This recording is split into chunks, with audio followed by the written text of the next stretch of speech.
Vamos para o Vasco da Gama agora, porque o Rafa contava pra gente que, hora a hora, a situação envolvendo o novo técnico do Vasco da Gama recebe e rende atualizações, não é, Rafa? A reunião aconteceu ontem e aconteceria agora pela manhã com o Renato?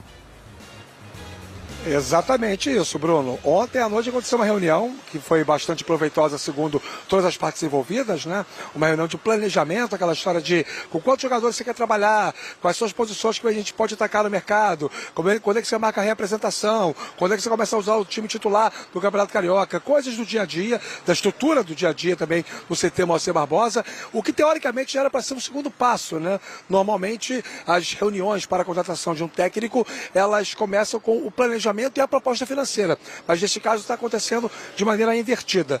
Nesse momento já acontece desde 11 horas da manhã a segunda reunião, que pode ou não ser definitiva. O Renato Gaúcho tem uma fama no mercado do futebol de ser um técnico caro, alguém que costuma exigir bastante na hora que estava ganhando o seu salário, né?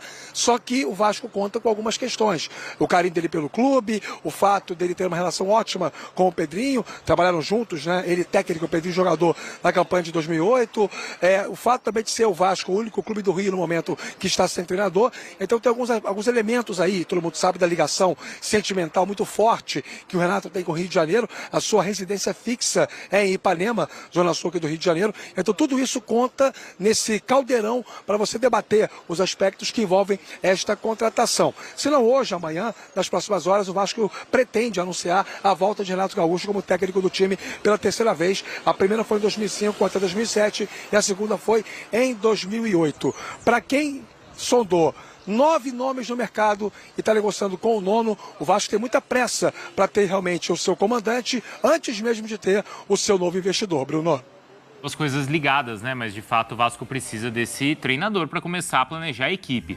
Os últimos trabalhos do Renato, olha aí, Grêmio em 2021.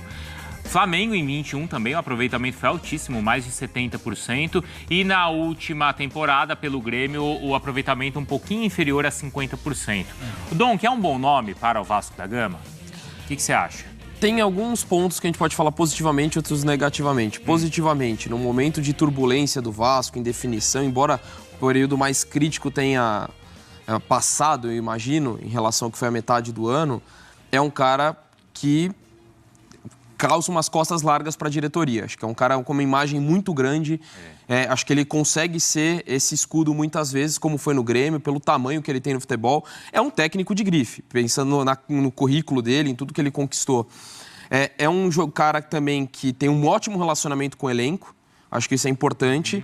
Só que no campo, o Pedrinho tem sido um cara de ideias mais modernas e tudo mais, acaba pegando um treinador, se ficar com o Renato, seria um treinador que está sempre ali no meio. Então, assim, acho que não demonstra tanta criatividade em buscar um nome diferente. O que me preocupa, até falava com o Jailson agora há pouco, antes da gente entrar no ar, defensivamente o Grêmio foi um time que sofreu muito, mesmo no período do vice-campeonato.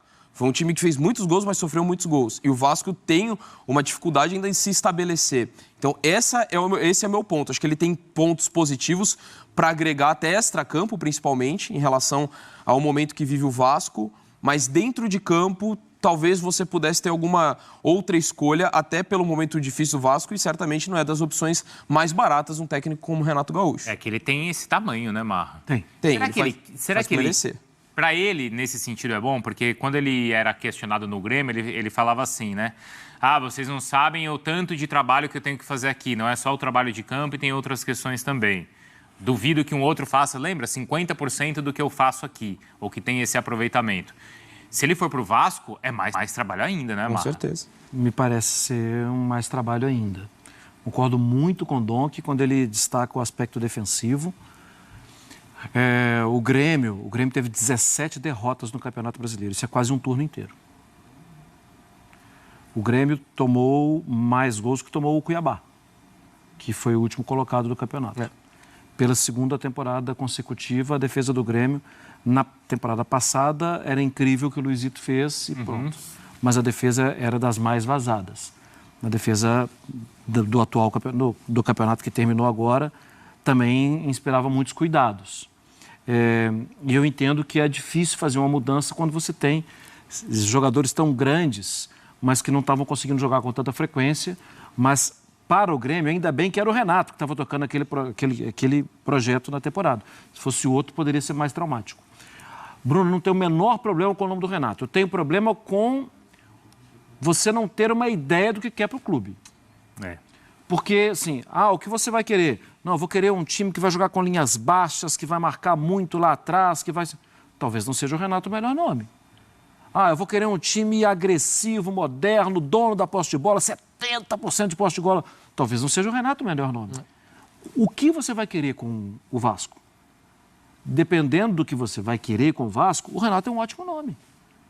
É um cara que vai fazer uma transição de elenco saudável, todo mundo vai gostar. É um cara que vai dar oportunidade para jovens jogadores que já estão lá dentro, que vai resgatar um jogador que às vezes está com a confiança lá embaixo. O Renato vai fazer. Vai. Eu quero entender. Coutinho, por exemplo. Sim, né? Eu quero entender qual é. Qual é? O Carpini é um bom nome. Qual é? O Guardiola é um bom nome. Depende. O Roger Machado é um bom nome. Exato. Aí, ouvindo o Marra e o Donk e o Rafa, Jailson, me parece que a escolha acho que é muito mais por essa questão também do ambiente. Talvez o Pedrinho esteja pensando até mais no que o Renato pode entregar para o ambiente do clube do que pensando no estilo de jogo da equipe. Eu não sei se ele está errado nesse momento, né, pensar mais em alguém que pode ajudá-lo. O que você pensa? É um combo, né? O Renato é um combo, assim. A questão é, campo, falando de campo, assim, e tendo em vista, enfim, alguns torcedores, né? A gente nunca pode totalizar alguns conhecidos que você tenha, né? Mas a torcida do Vasco gosta do jogo ofensivo e tudo mais. Só que já tem algumas questões, pelo menos desse ano, com a defesa do Vasco. Alguns nomes, por exemplo, o Maicon, quando pegava na bola mesmo, era vaiado em 10 segundos. O Léo, a mesma coisa.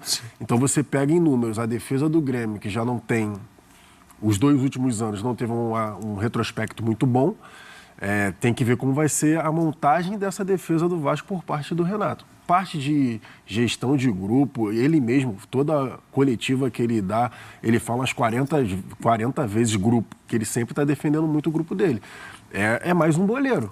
Ele, o próprio Felipe Maestro, o Pedrinho, ali a trinca de boleiros, né, sabem gerir esse tipo de ambiente.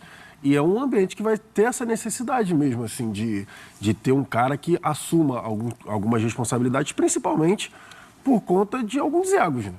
Porque você tem nomes pesados, você tem o Felipe Coutinho, você tem o Payet, que ainda está nesse final de temporada, ficou naquela, o Payet vai continuar, não vai? Verratti vai continuar Verratti vai continuar ou não? Então tem uns nomes pesados, só que também tem um ponto positivo da base. Por exemplo, a torcida do Vasco gosta muito dessa questão da base. Tem o JP, que está voltando de lesão, se eu não estou enganado, o Guilherme Estrela, que foi um menino que surgiu muito bem. O Leandrinho. Só que acabou se machucando, o Leandrinho. O próprio... agora eu não lembro, agora eu não me recordo se o Ryan, se ele fica ou se ele já sai. O Rafael Marques vai saber, o Cocão. Vai saber melhor. Enfim, alguns nomes que agradam a torcida e que, de repente, o Renato ali, daquela forma de ser, daquele forma boleirão, do DVD que ele sempre brinca, consiga, né? Eu acho, assim, eu não concluí uma parte do meu raciocínio, assim, entendendo o momento histórico do Vasco, que o Pedrinho já anunciou algumas vezes que ele precisa passar a gestão para alguém, talvez não tenha nome melhor no futebol brasileiro que o nome do Renato. Eu concordo. Porque o Renato, ele conhece o futebol, ele é grande o suficiente no futebol brasileiro para aguentar uma pedrada ou outra. Sim. E, assim, porque se é um treinador com uma tendência um pouco mais depressiva, um pouco mais... ele se afunda. E o Renato, não, pelo contrário. Ele vai dar a cara, vai proteger os caras e vai fazer jogar. Só que, assim, é preciso que isso fique claro para o torcedor. Pena que não deu certo o Boina, né? Hein, Rafa? O Boina era tão gente boa, não era? Carismático. Gente boa. Gente boa. Só, gente boa, só. O Sapinto também era gente boa. O Sapinto era muito legal, bermuda. sempre sorridente e tal. Mas tomou um susto quando teve invasão no CT. Também tem essas coisas. Não, mas boto o Mar integralmente, Renato assim. é gente boa. Mas o Renato é gente boa plus, né?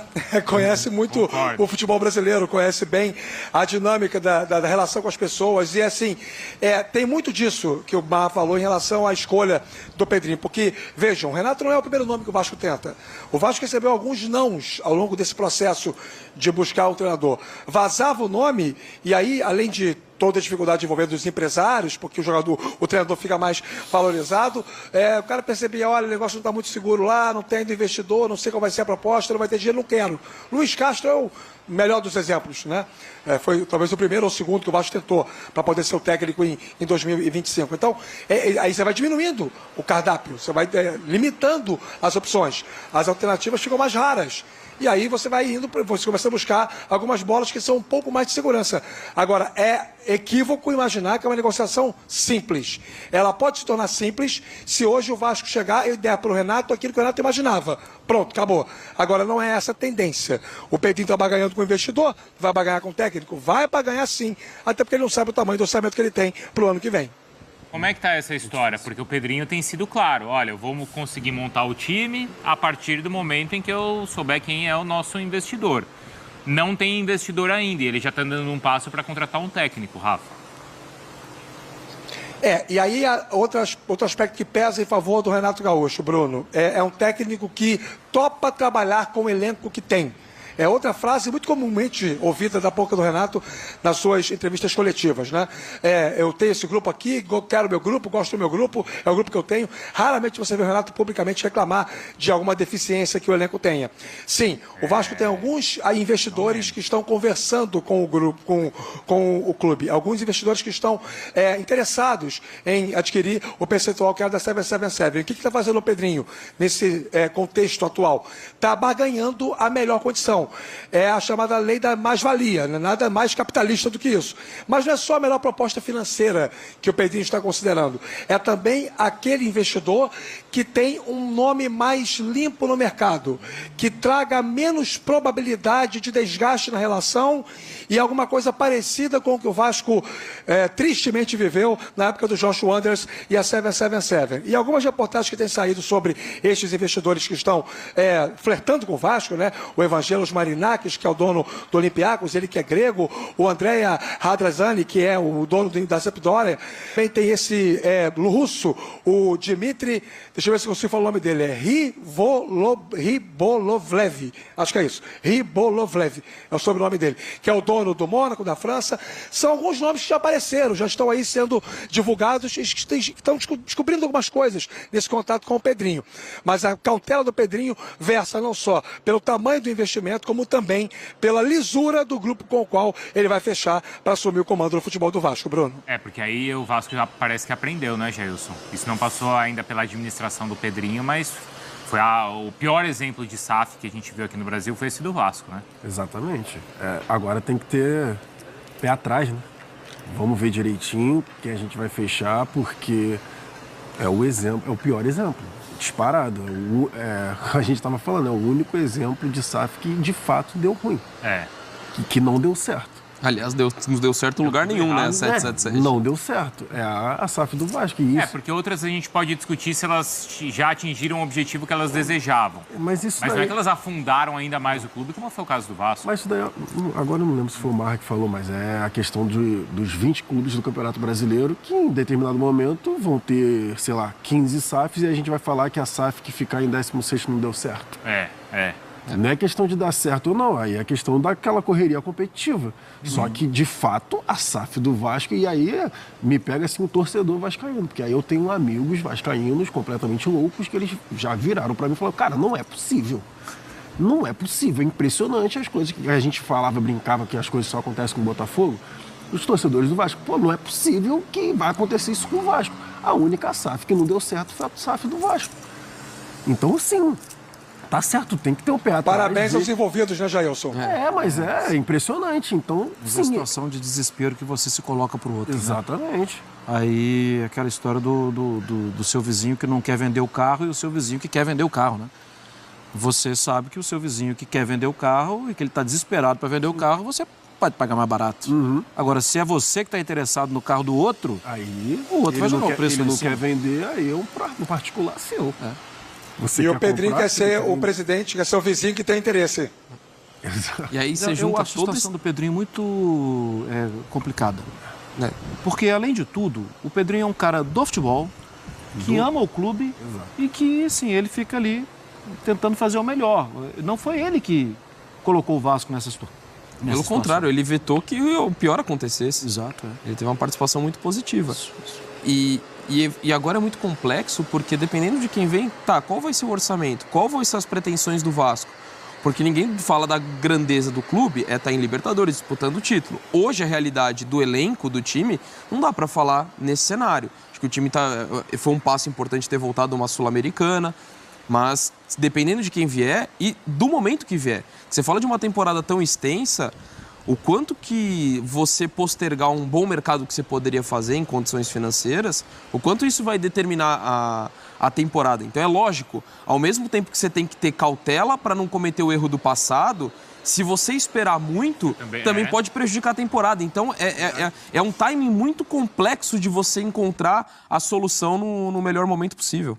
E aí a gente vê algumas notícias, não é, Rafa, que a gente viu na última semana. O Pedrinho, ele na verdade está dificultando as negociações porque ele não quer deixar, né, esse cargo, deixar de ter importância. Eu até vi a entrevista que foi muito boa dele lá com o Fábio Azevedo, não foi, Rafa? Onde ele tem que desmentir coisa que é loucura, né, Rafa?